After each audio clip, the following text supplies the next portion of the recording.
El Señor esté con ustedes.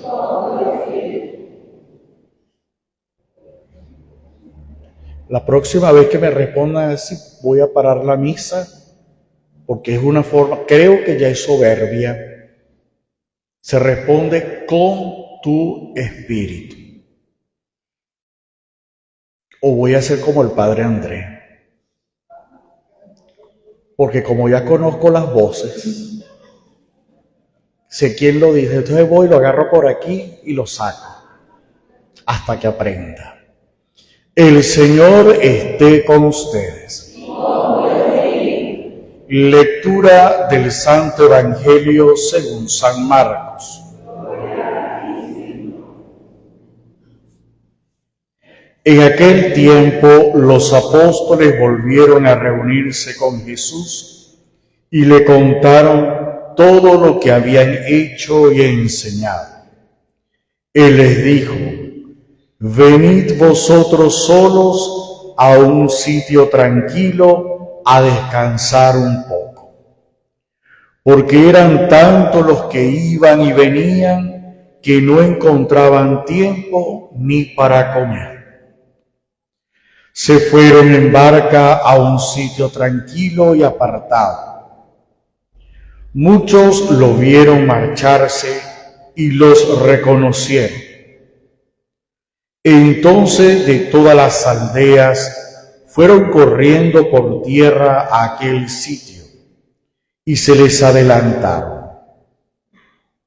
Al desembarcar, Jesús vio una multitud y le dio lástima de ellos, porque andaban como ovejas sin pastor, y se puso a enseñarles con calma. Palabra del Señor. Pueden sentarse. Queridos hermanos, estamos celebrando el domingo 16 del tiempo ordinario. Y ahí tenemos la continuación del Evangelio de San Marcos, el capítulo 6. Si nos vamos al domingo pasado, ¿se recuerdan cuál era el texto del domingo pasado? Jesús envía a los 12, les dice que lleven un solo bastón y un par de sandalias, que no lleven doble capa, ni túnica, ni dinero en la alforja. Entre en la casa donde le abran las puertas y quédense allí. Hasta les dijo que se sacudan los pies si alguna casa no los recibe, para que la culpa quede en ellos y no en el discípulo, en el enviado. Después de toda esa travesía de misión, de evangelización, de anuncio del reino, que fue acompañado también con grandes signos, porque fueron enviados con autoridad, expulsaron demonios, sanaron enfermos. Muchos creyeron en la persona de Jesús por la predicación de los apóstoles. Estos fueron nuevamente a donde estaba Jesús. Como diríamos al estilo venezolano, a echarle cuento o a echarles los chismes de cómo le fue por allí. Estando Jesús también en su función de evangelizar, los escucha que están ajetreados de tantas cosas maravillosas que vivieron en esta experiencia. Y así somos, que cuando tenemos una experiencia nueva y vemos que Dios actúa a través de la pequeñez de nuestro corazón, eso nos motiva justamente a conversar. Y lo hemos experimentado las veces en que hemos salido a evangelizar o hacemos cualquier actividad que tenga que ver con Dios. Uno dice, wow, uno ve tantas cosas y cómo Dios va actuando. Esa experiencia la compartieron los discípulos con Jesús. Y lo primero que Jesús le dice es, vamos a descansar. Vamos a un lugar solitaria, como para poder encontrar ahora nosotros internamente el regocijo y la paz. En esa invitación a ir a otro lugar, a descansar, la multitud había visualizado que Jesús se había montado en una barca. Y estos se fueron por tierra y se les adelantaron, que cuando llegaron al otro lugar, ya la multitud los estaba esperando. Hay un gesto que presenta el evangelista que dice que Jesús los miró. La gran importancia que tiene la mirada de Jesús a lo largo de los evangelios.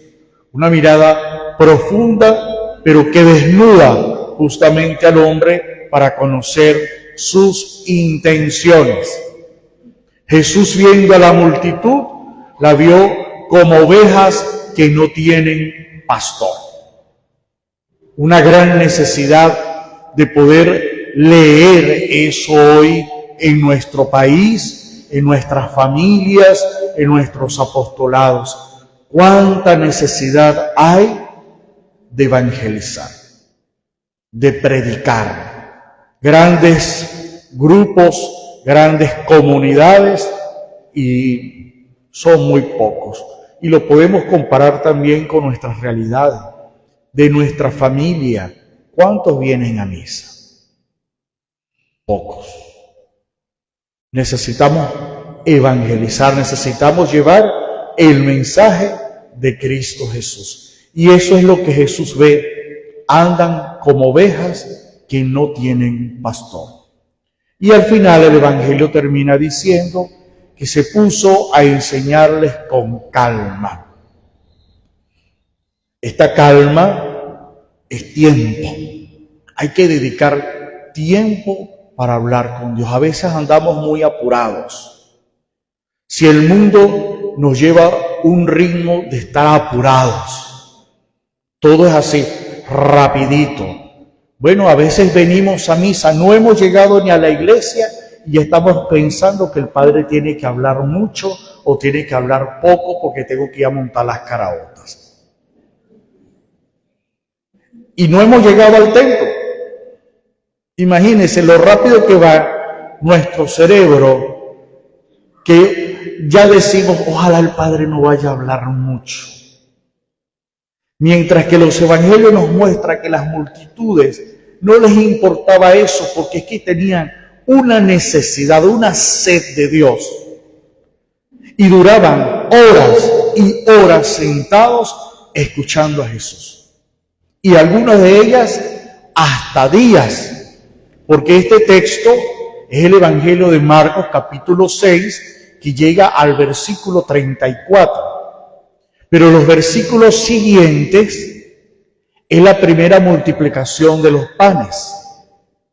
¿Por qué Jesús multiplica los panes? Porque está hablándole a la multitud, esta multitud que se consiguió en la otra orilla. Y como llevaban tiempo escuchándole, Jesús inmediatamente le dice a los discípulos, hay que darle de comer a esta gente, porque ya llevan tiempo. Por eso va a suceder ese milagro. Pero antes que suceda el milagro de la multiplicación de los panes, Jesús se detiene a enseñar. ¿Cuánto tiempo le estamos dedicando al aprendizaje de Dios? No es lo mismo rezar y orar que tomarse un tiempo para aprender de Dios. Usted puede rezar 20 rosarios, puede rezar 50 coronillas, puede hacer 100 golpes de pecho, puede ponerse de rodilla y rezar 6 horas corridas de rodilla, o tirarse al piso, o darse unos correazos, flagelarse, porque es pecador. Eso está bien. Pero ¿cuánto tiempo dedicas para estudiar y aprender de Dios. Si a veces el espacio que tenemos para conocer algo de Dios es la misa.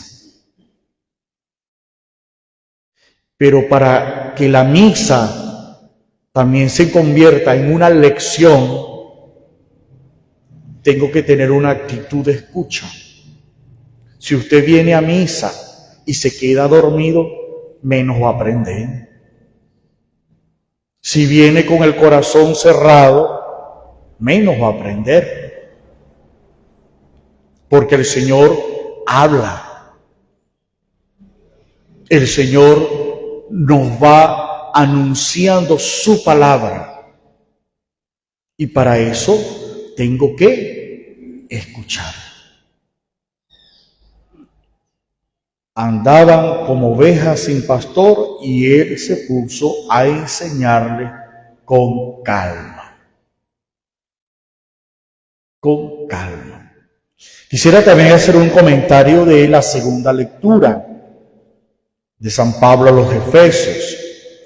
Pablo tiene una realidad que está entre la lucha de los judíos y los paganos. Los judíos, como pueblo de Dios, pueblo elegido por Dios, se creen los únicos que se van a salvar.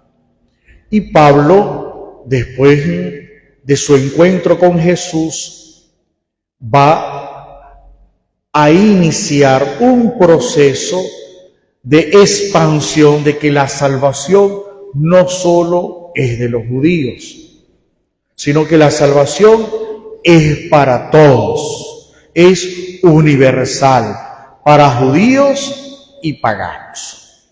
Esto es una lucha no solamente religiosa, sino también cultural. Pablo va a insistir, si quiere se lee todas las cartas paulinas y todas van por allí, centrando su mensaje. Cristo ha traído paz. Cristo ha tumbado el borde que nos separaba. Ese borde cultural e histórico, religioso, de que somos nosotros los únicos, eso lo tumbó Cristo con su muerte, para darnos a todos la salvación. Entonces Pablo dice que Cristo es nuestra paz. Y muchos de nosotros hemos buscado la paz. Hasta hemos orado por eso.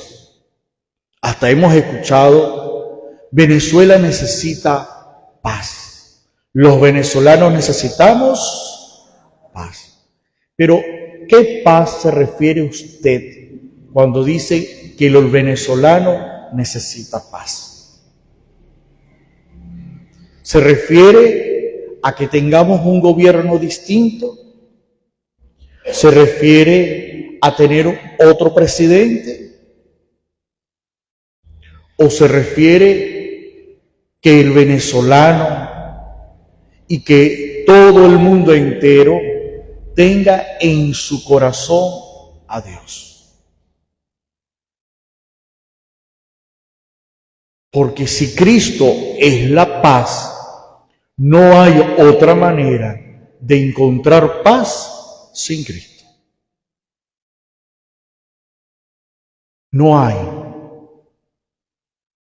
Solo el hombre que tenga a Dios en el corazón tendrá paz. Cuando mueren nuestros seres queridos, ¿qué es lo que le pedimos a Dios para nuestros seres queridos? Que descansen en paz. ¿Y qué significa descansar en paz? Vivir en la gloria de Dios. Participar de la gloria de Dios. Que puedan contemplar el rostro de Dios. Eso es lo que le pedimos al Señor con nuestros seres queridos que han partido. Señor, concédeles el descanso eterno. Y si nosotros pedimos paz, es poder tener a Dios en el corazón. Hay una gran necesidad de Dios en el corazón de los hombres. En el mundo, en nuestras familias, falta Dios.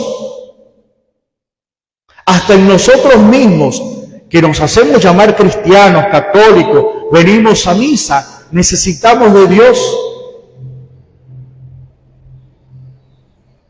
El hombre, cuando no tiene a Dios en el corazón, arrastra miseria. Y miseria no es la pobreza extrema. Usted puede tener mucho dinero, pero con un rancho en la cabeza. Miseria es cuando una persona odia. Cuando una persona vive con un rencor de 20 años. Cuando la persona vive una tristeza profunda y no permite que la felicidad se apodere. Cuando está hundida en el vicio y dice, no, es que ya no puedo salir de aquí. Se vuelve miserable. Cuando está hundido en el pecado, por falta de Dios. Por falta de Dios. Cuando el hombre tiene a Dios en el corazón, actúa distinto ante las circunstancias de la vida. Algo muy real, algo palpable que nosotros podemos ver. Una familia que tiene a Dios en el corazón y muere un ser querido, vive la experiencia de muerte muy distinta a aquella familia que no tiene a Dios en su corazón. Y eso uno lo observa. ¿Hay dolor? Sí, es normal. ¿Verdad? ¿Puede haber llanto? Sí, normal. Pero el que tiene a Dios en el corazón tiene esperanza.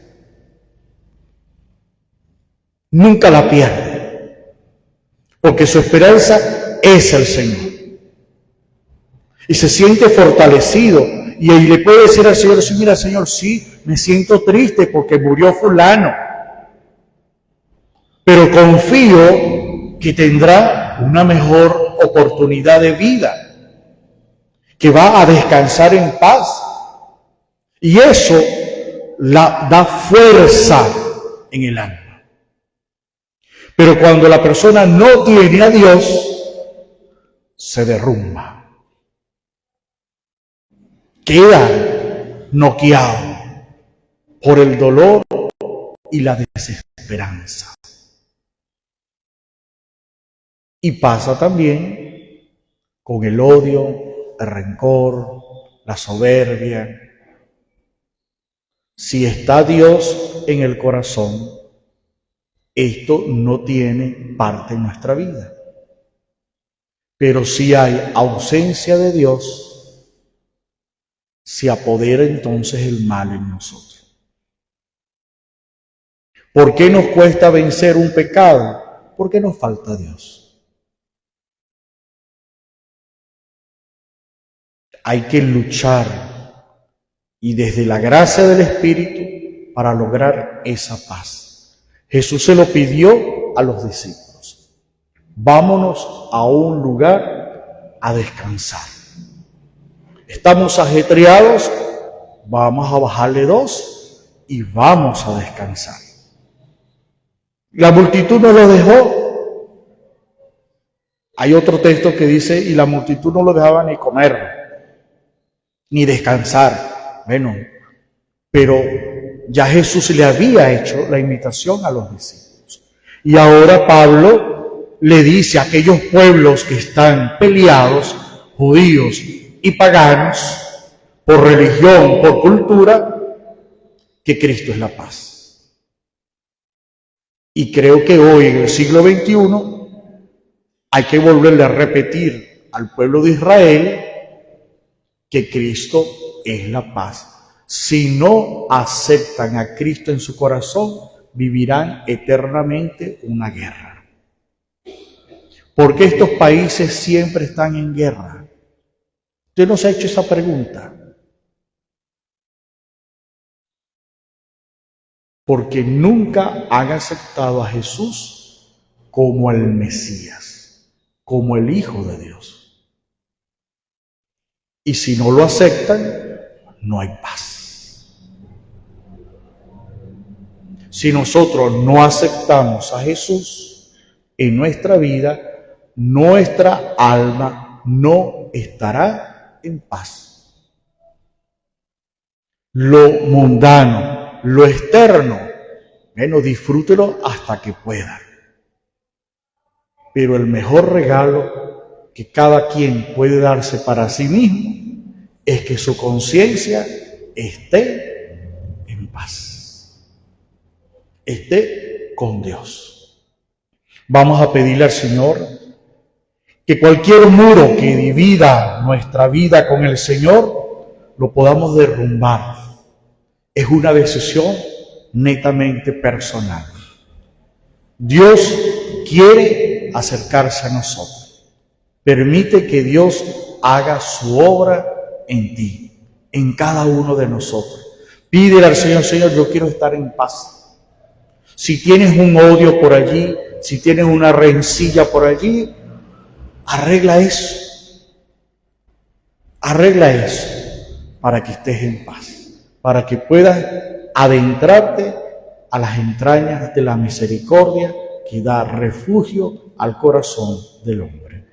Dios los bendiga y vamos a tener un momento de silencio para poder meditar esta palabra que hemos escuchado y llevarla a nuestro corazón. Amén.